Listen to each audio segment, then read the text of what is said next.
Goeiemôre op hierdie maandag, dis 29 Junie en weer Dirk wat met u gesels.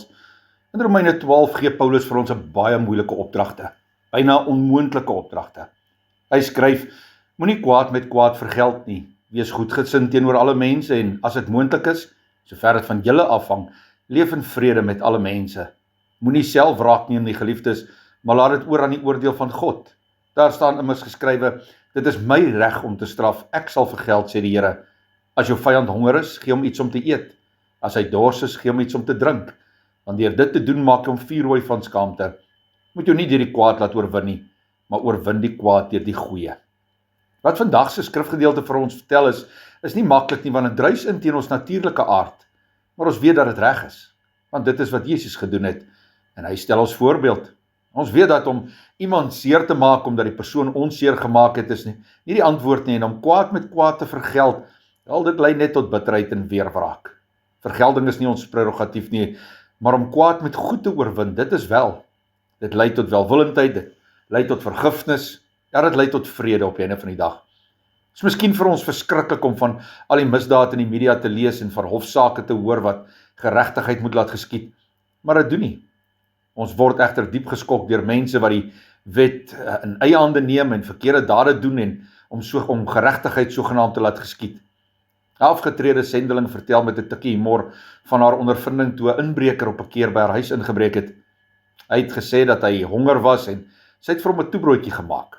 Maar wat haar laat glimlag het is dat sy in daardie buitengewone omstandighede so waar vir hom gevra het of hy konfyt op sy broodjie wou hê.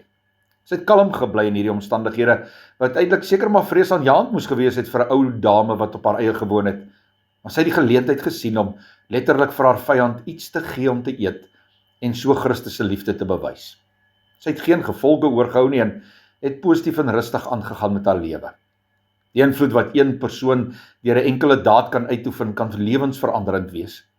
Dis belangrik vir ons as Christene om te leer om Christus te eer en om sy voorbeeld om ons vyande lief te hê na te volg, selfs in verskriklike omstandighede. Dit sal altyd positiewe gevolge hê, selfs al verstaan ons dit nie hier op aarde nie. Deur God te eer, verheerlik ons hom en vir ons hou dit ewige beloning in. Ons hoef nie boek te hou van almal wat ons seer gemaak het nie, maar ons moet diegene wat dit gedoen het vergewe.